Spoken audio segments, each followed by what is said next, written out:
Music mogul and rapper Sean Diddy Combs has faced 4 different lawsuits in recent weeks alleging sexual assault and abuse, all of which he has denied. The first of those came from singer Cassie Ventura, known as Cassie, who accused Combs of sexual abuse and sex trafficking during the decade they were together. Accused of decades-long patterns of sexual assault, violence, and even sex trafficking, Sean Diddy Combs' legal battles have thrust him into the spotlight once again. But what lies beneath the glamorous facade of this modern-day Gatsby? Back in the day, Diddy, also known as Puff Daddy, was a powerhouse in the music world. His flashy white parties weren't just gatherings, they were iconic events that solidified his status as a kingmaker in the industry. But behind the glamorous lifestyle, there was a darker side to Diddy's world.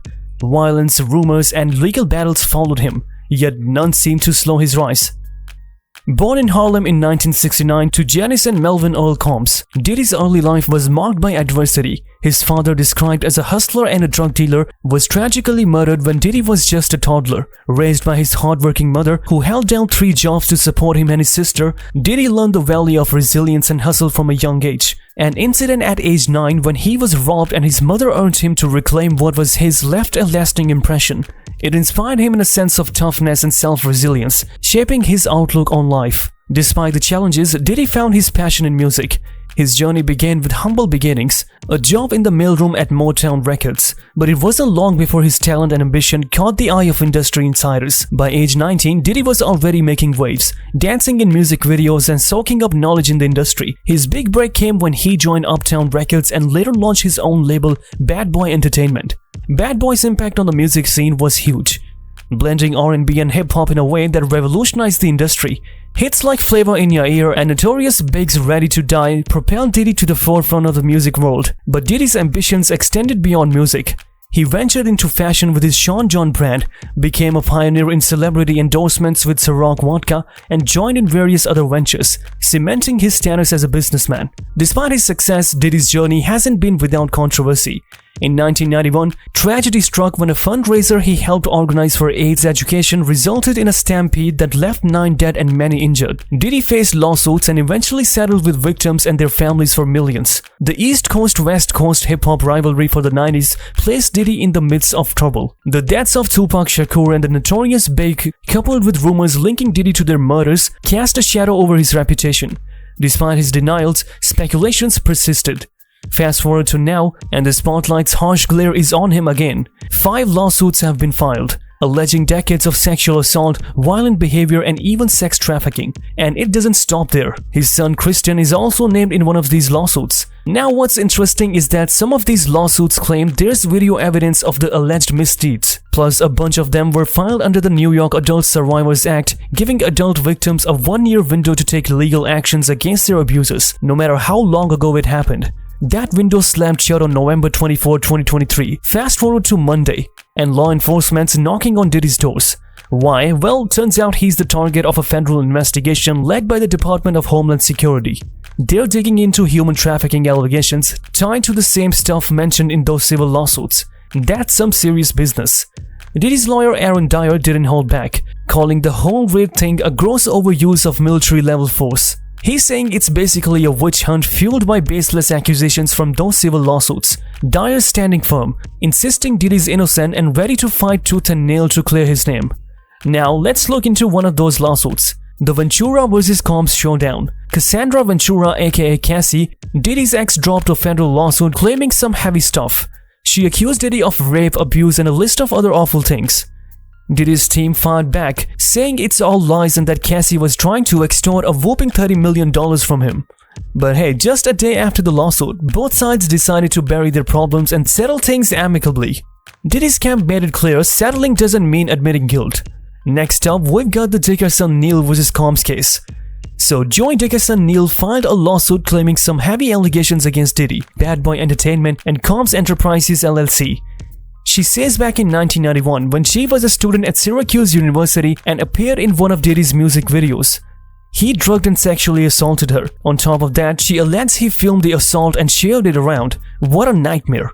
Diddy's camp isn't holding back either. They're calling the whole thing a total fabrication. saying it's just a money grab. They're pointing out that this lawsuit popped up at the last minute and they're not buying any of it. They're adamant that Diddy never laid a finger on her and that the companies she's dragging into this weren't even around back then. Now, as for where things stand, the ball's in the defendant's court. They've got until April 12 to respond and defend themselves. Moving on to the Gardner vs. Combs saga. This lawsuit filed by Lisa Gardner accuses Diddy and R&B artist Aaron Hall of some seriously disturbing stuff.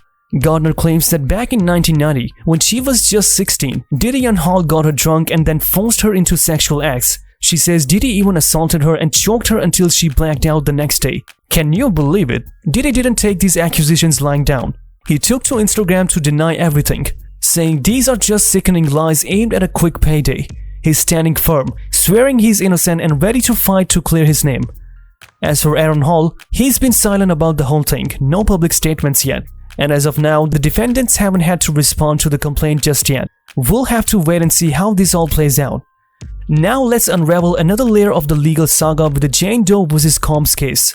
So here's what's going on.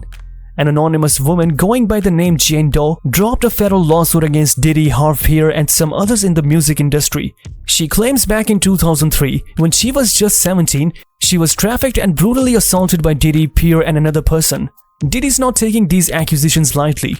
He's formally denied everything, saying the lawsuit should be tossed because, well, it's been over 2 decades since the alleged incident. He argues that time has messed with his ability to defend himself properly. Evidence might be gone and witnesses' memories might not be reliable anymore. Harv Peer, the former president of Bad Boy Records, is saying the same thing. He's adamant he had nothing to do with any assault and never saw anyone else doing anything wrong.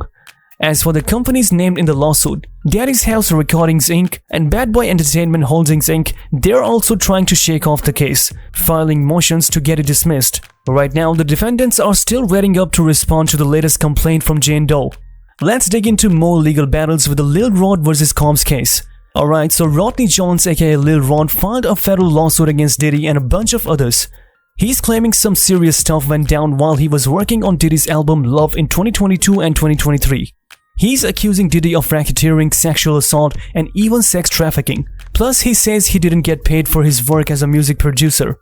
But wait, there is more drama. Jones is also pointing fingers at Cuba Gooding Jr., alleging sexual assault and tossing in some other celebs' names for good measure.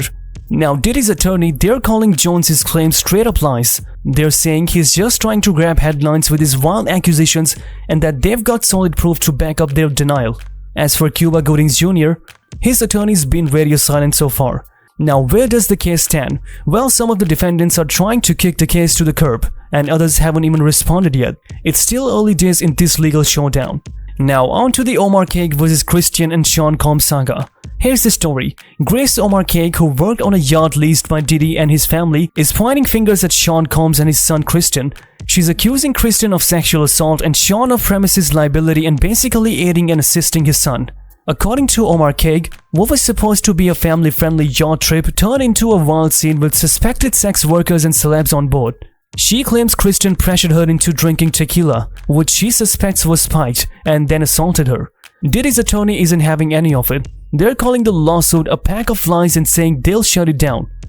As for where things stand, it's early days yet, but you can bet there will be more twists and turns in the legal drama.